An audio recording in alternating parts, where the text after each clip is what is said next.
Okay, so yesterday we talked about functions and we said that graphs were visual representations of functions. So for example, this graph right here is a function representing track scoring, which is a relationship between what two things? What two things is that, Ali? Points and place. Yeah, points and place, right? So if you're in first place, how many points do you get? 10. If you're in second place, how many points do you get? 8. If you're in third place, 6. Fourth place, 4, right? Is this discrete or continuous? Discrete. Discrete. What makes it discrete? The dots. The dots. The dots make it discrete because those dots represent an actual numerical value. When you guys did the graphs that you looked at in the rewind with the flagpole and the hand, those were continuous graphs. Why were those continuous? So we can go back to that rewind. Why were these three graphs continuous? How come they couldn't be done as like a scatter plot or a dot graph? Because they keep going in one direction. Okay, they keep going in one direction, but so does this graph right here. So why are these, like why doesn't this one have specific points? Because it's not recorded. Alejandra? Has to do with time? It has to do with time? Okay. Does it give you any information about specific times or heights of the flagpole? So if it doesn't give you specific data, can you plot it as points on a graph? No. So this is just measuring, again, a continuous graph measures an overarching trend. So we see in this one, graph A, what was happening in graph A? That was the one where the person raising it did what? Had like jerky hand motions, right? So it went up for a little, then it stopped, paused while he was having trouble with it. Here, graph B, what was happening? Went straight up continuously. That person had no trouble raising the flag, right? What happened in graph C?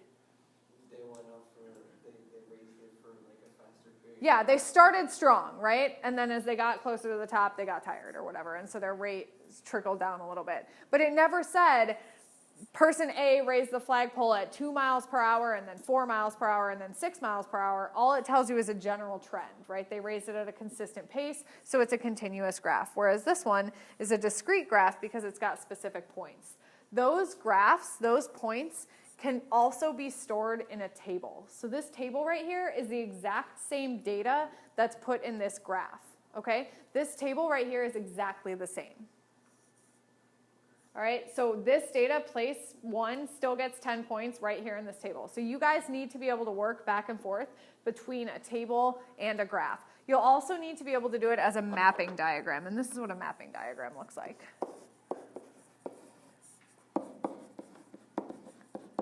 So a mapping diagram keeps track of your information here.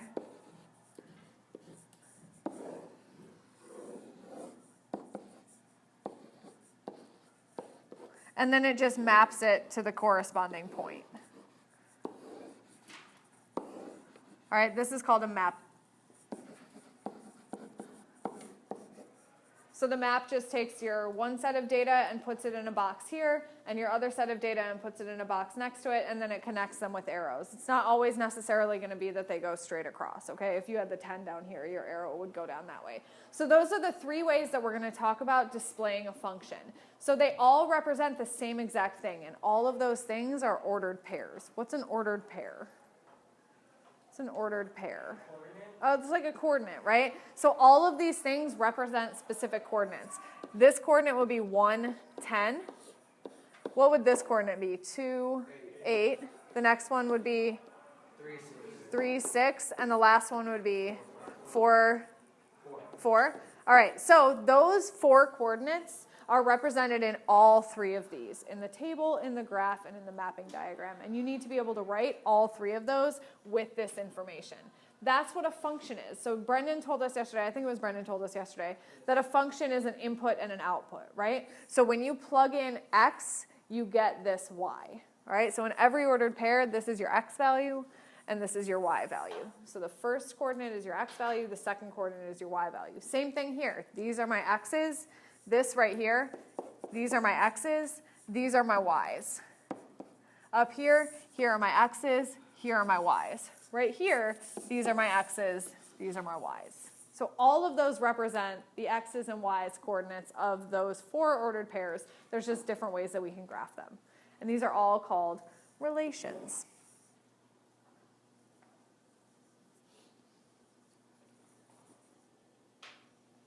Okay, domain and range are just ways to talk about the x and y values. The domain is the set of all the first coordinates, so your x values, and the range is the set of all the second coordinates, so your y values of the same ordered pairs. So for instance, in the one that we were looking at on the slide before, which is recorded in this table right here, the domain would be 1, 2, 3, 4, because those are all your x values. The range is just 10, 8, 6, 4, okay, because those are all your y values.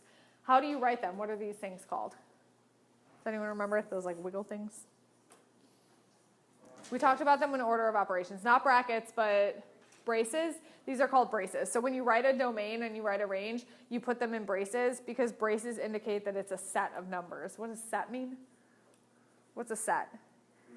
A group, right? If I have like a set of, what are things that you can collect? A set of shoes would be like all your shoes. A set of pennies, a set of like, you know, when they came out with the new quarters, you guys might be too young for this, but they came out with like the new quarters, people collected sets of all the quarters from each of the 50 states. No? Yeah.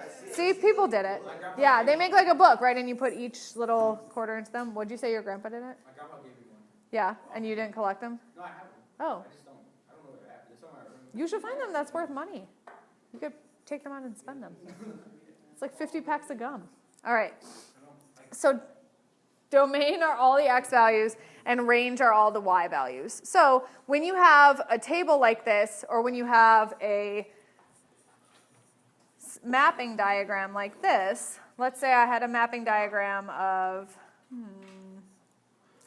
what's something I could keep track of? Student and grade. Let's say student 1, student 2, student 3, student 4, 71, 86, 54, and 100. Let's say student.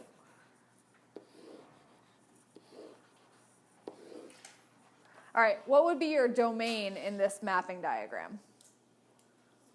1, 2, 3, 4. Your domain would be 1, 2, 3, 4.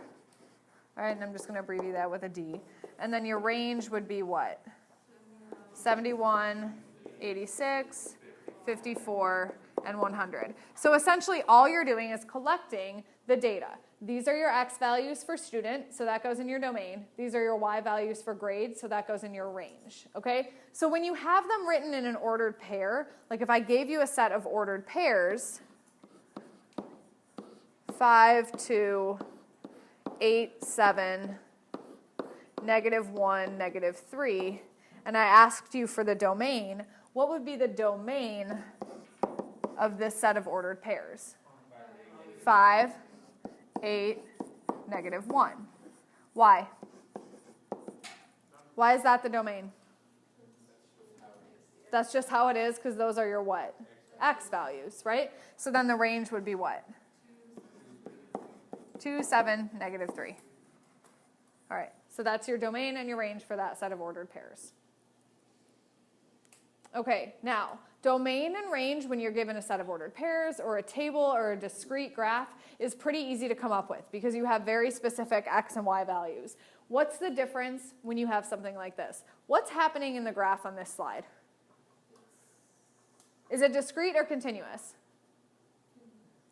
It's continuous because it connects them, right? So it's continuous. It's not discrete because it's not just points on the graph, which means x can be all of the values on this line. So right here, what is x? 1. What is x right here? 2. What is x right here? 3. What's x right here? 1.5. What's x right here? 2.5. What about right here?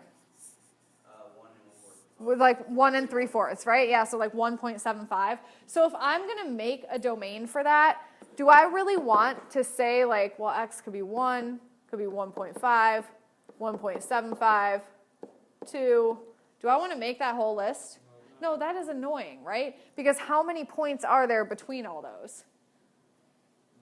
A lot, right? Because we'd also have to do 1.1, 1.2, 1.3, 1.11, 1.111. That list would go on forever. So is there a way that we could arrange it so that I don't have to do a list of all the actual values? How could I tell you that it's anything between 1 and 3?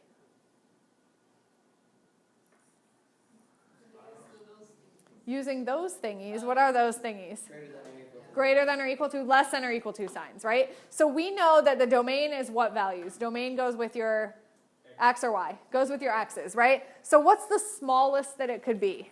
1. So we would say 1 is less than or equal to x, less than or equal to, and what's the biggest it could be? 3. So there's your domain. All right, so 1, this basically says, this is a disjunction or a conjunction? This right here. It's a conjunction because x has to be between what? 1 and 3. So then for your range, you've got to figure out not x, but y. What does y have to be between? Well, what's the lowest that y goes? 2. What's the highest that y goes? 4. So that means in your range, it's going to be 2 less than y, less than or equal to 4. Because it has to be between 2 and 4. So for domain, you're worried about left and right. For range, you're worried about up and down. So you take a look at this and you say, what's the furthest left that my x goes? And that's what you put right here. So this is left and right. And then this is right. And this is down, the lowest. And this is up, the highest that it goes. So try this one. If I put this here,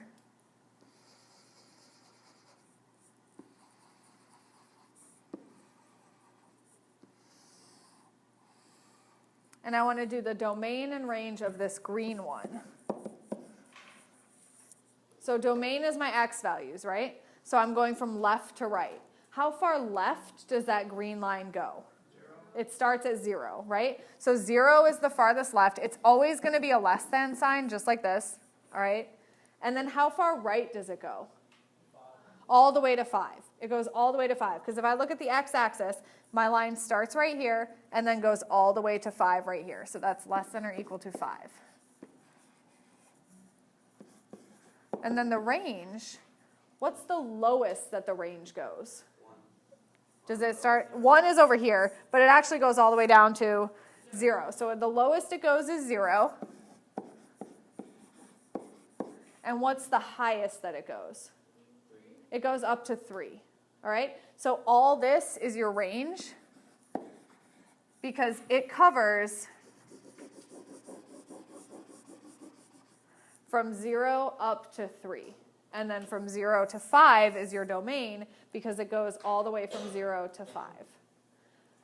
So this only happens when you have a continuous graph. If it's just points, then you just have a list of numbers. All right? But if it's a continuous graph, it's going to be an inequality.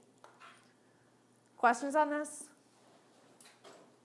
Okay, so I want you guys to go to your boards and write the domain and range for these 5 problems.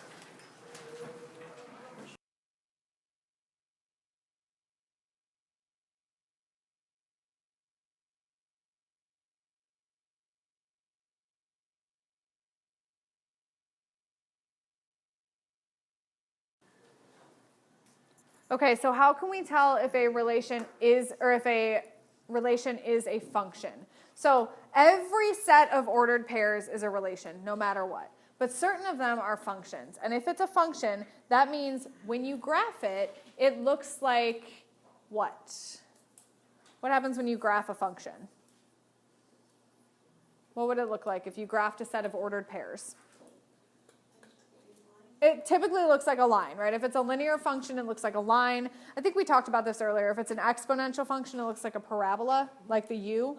Yep, so if it's a function, that means that it's a specific type of relation that when you graph it, it's going to pass what we call the vertical line test, and we'll talk about that a little bit later in a different lesson. For now, we're going to talk about how to figure out if a relation is a function just based on the domain and range. So, for example, this one right here. What's the domain of this field trip? 75, 68, 125. What's the range of this field trip? 2, 2, 3. Okay, we would say that this is, yes, a function.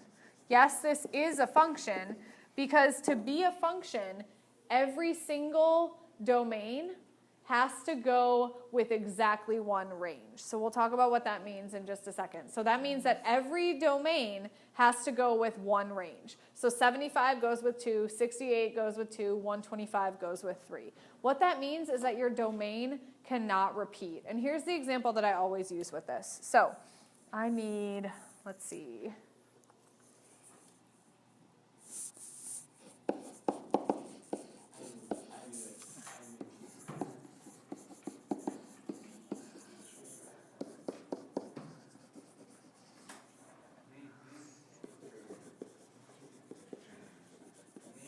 All right, I'm gonna hope that this works. It might not work.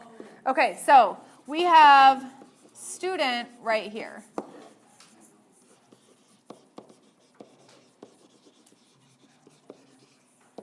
Diego, when were you born? What month? December.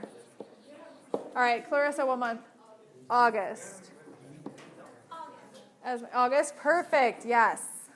All right, Montrell, what month were you born? July. And Paul, what month were you born? December. Oh, this works perfectly. Okay.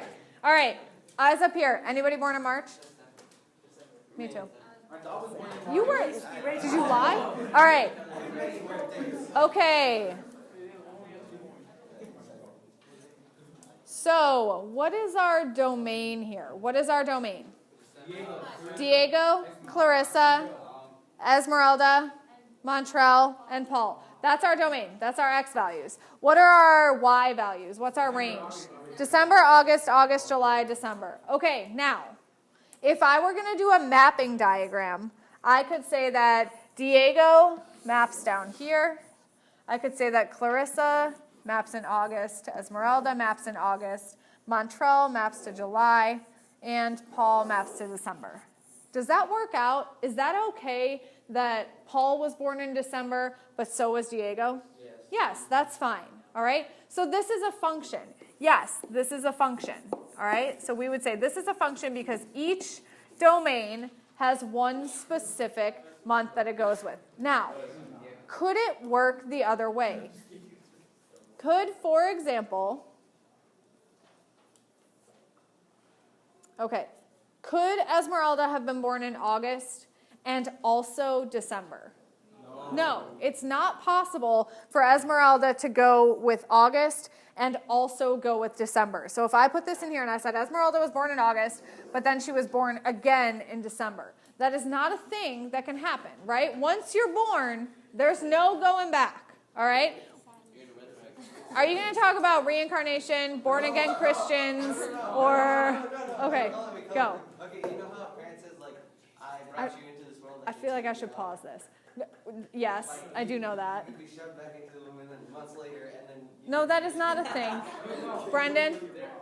So, the way my old teacher told me in old school, he had used boys and girls. Uh-huh. He said, like, the boy can't go with two girls. It's like the X can go Okay. with two Ys.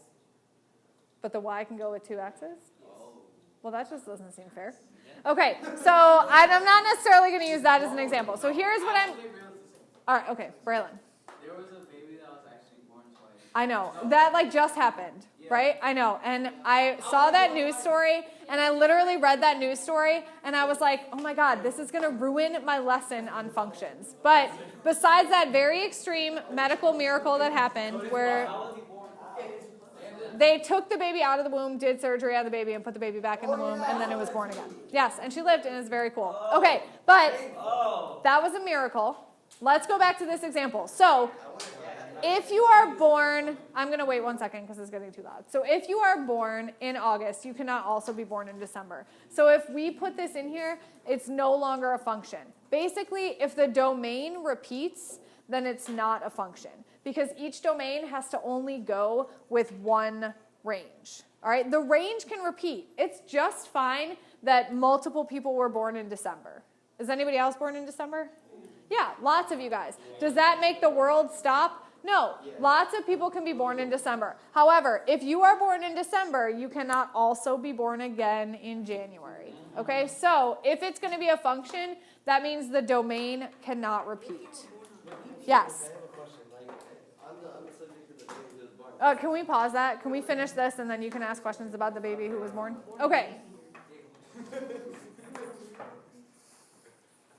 All right, so what I want you guys to do is I want you to take the 5 questions that are at the board and I want you to tell me if it is, don't worry about giving the domain and range, just tell me if it is a function, yes or no, okay?